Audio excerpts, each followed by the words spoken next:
Hello, passengers! It's Milo's Midnight Menagerie, starring Milo the Monster, with Freddy the Fox, Davey the Vato and his cousin Pedro, the Whispering Tree, with special appearances by the switchblade-wielding Jersey Raccoon and Brenda the Ferret. Parental discretion is advised. And now, your host, Milo the Monster!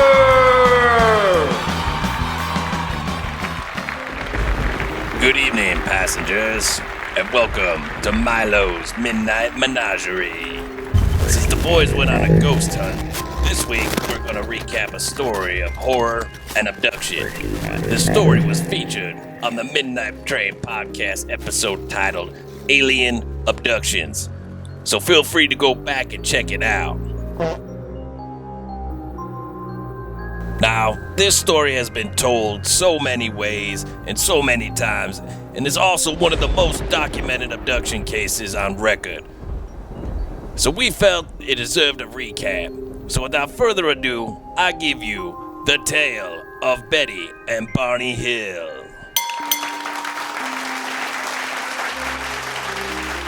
It all started in September of 1961. The couple decided on a spontaneous road trip. Spontaneous, like Freddie having intercourse with Brenda in the woods, unprotected and no birth control. There's nothing spontaneous about our loves, Milos. Brenda just craves my beautiful fox. Yummy, yummy in my tummy. Barney worked a grueling night shift at the post office, driving 60 miles each way. Betty's job, handling state child welfare cases, was not easier. Freddie, aren't you a child welfare case? The only welfare cases I get is from your moms, Milos. Who's that? I'll cut her. Man, that's every which way of f***ed up.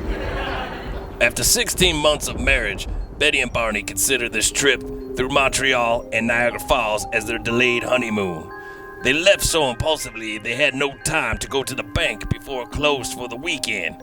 They got in their car with less than $70 in their pockets.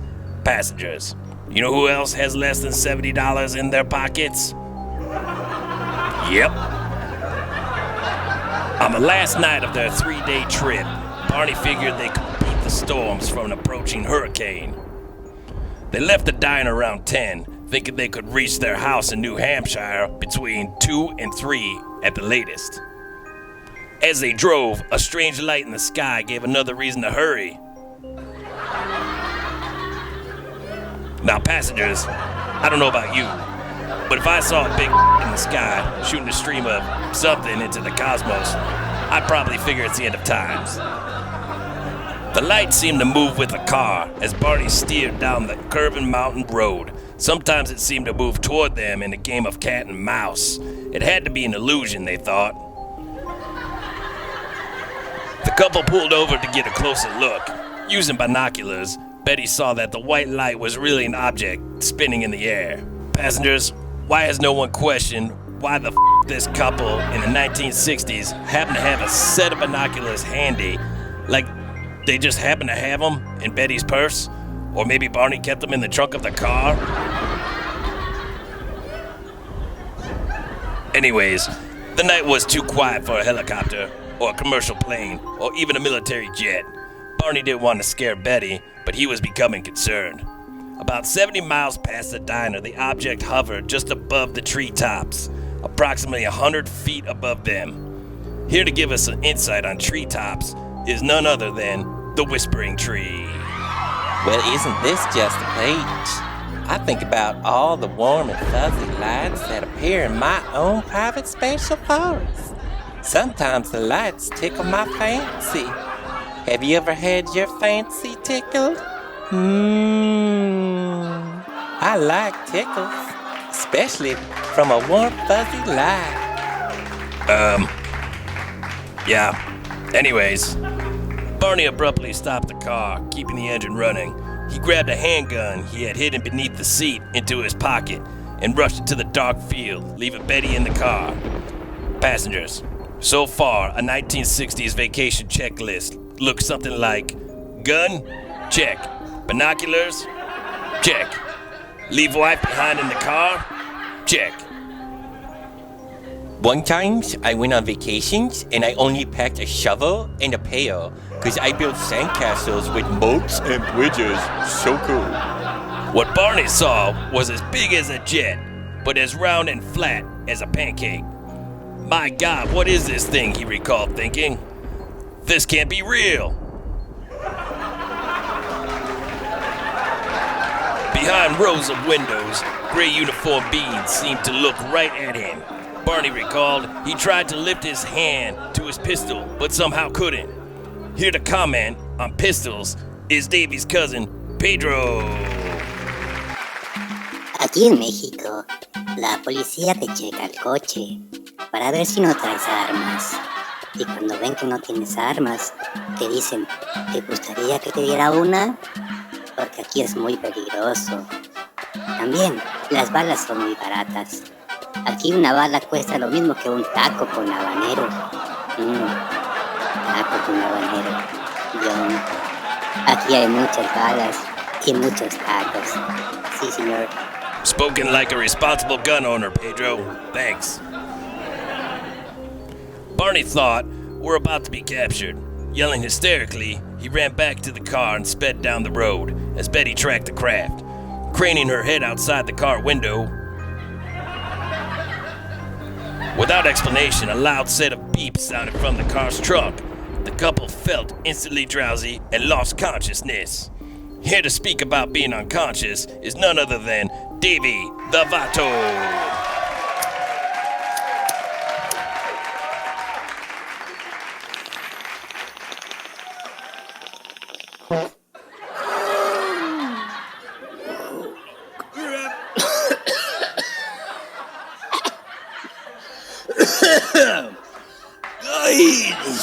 So good. Okay, I'm ready.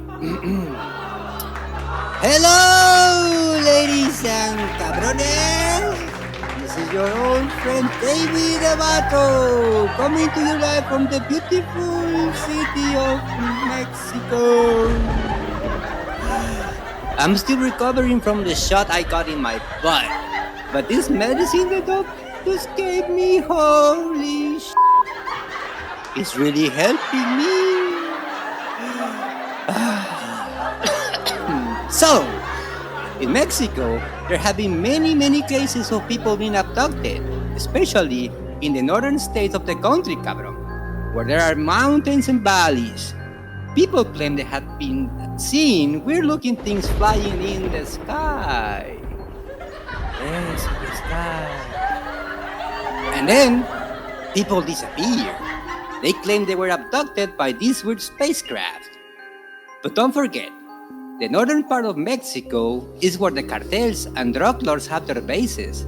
And people, they use a lot of drugs there. Maybe it is related? Maybe people get high and they see weird things in the sky.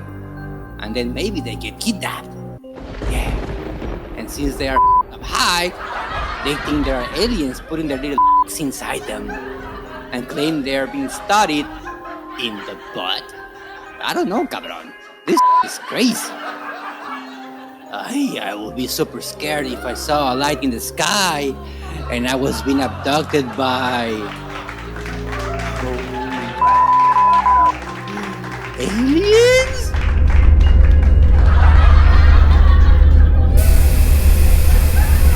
Holy sh**! What's going on? Oh no! I guess that's it for me this week. But remember, I am Davey the Vato, and I will see you next week. Goodbye. Help! Cabron! Help me! Well, I could be wrong, but it seems Davey himself has been abducted by something. This is my song about abductions. So cool. Check it out. Yeah, what's up? My butt? Oh, shit. Hey, what's up?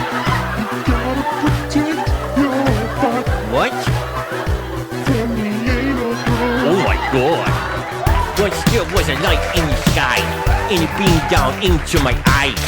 And I looked up and screamed in fright. Oh my God, where I'm going tonight? It's an alien ship with a beam, and it's gonna take me away, and I scream. Oh my God, there's an alien bros, and they're gonna run tests on my nose. That's my name. My butt's for out only. Oh my God. Yo, what's up? My butt. So cool.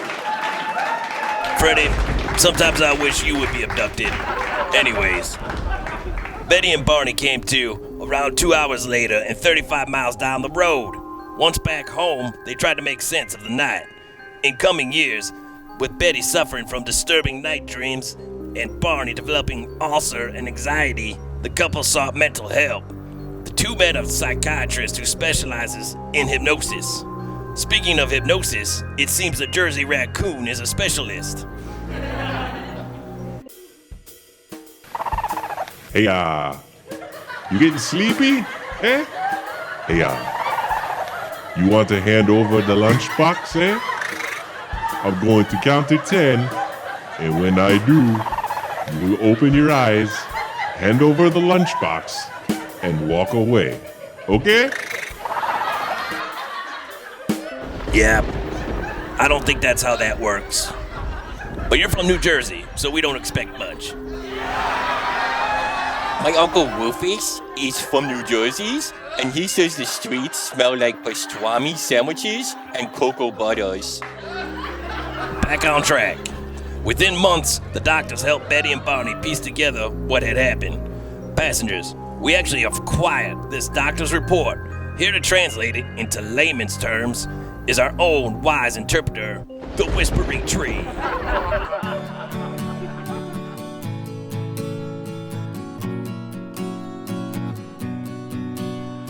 Well, my goodness, y'all. So it says here, a cute little pill-shaped vessel had pounced on Hill's collar, putting them to sleep, just like a rag full of chloroforms. Then, the little green man, with long swinging this way and that, like a Tootsie Pop in the wind, escorted them up a long, hard shaft and into the rocket ship.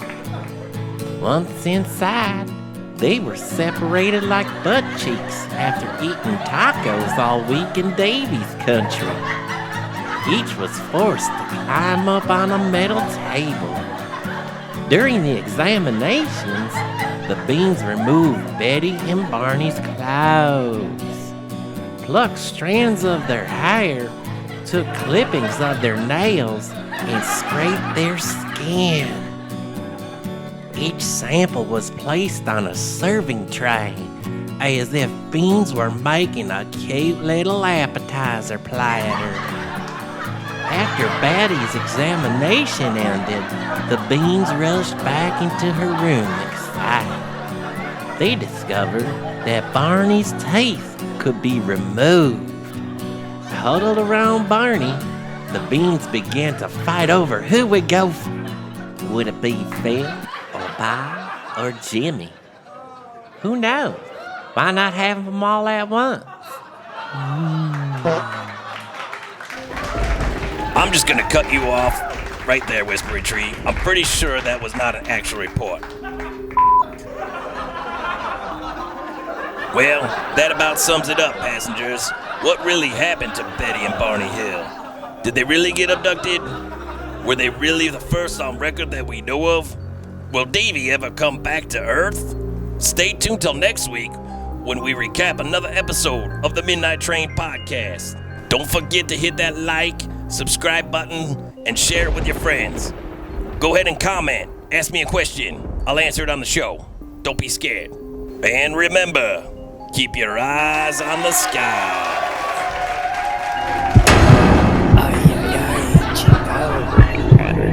What's going on? Hey! What the? What are you doing to my bike?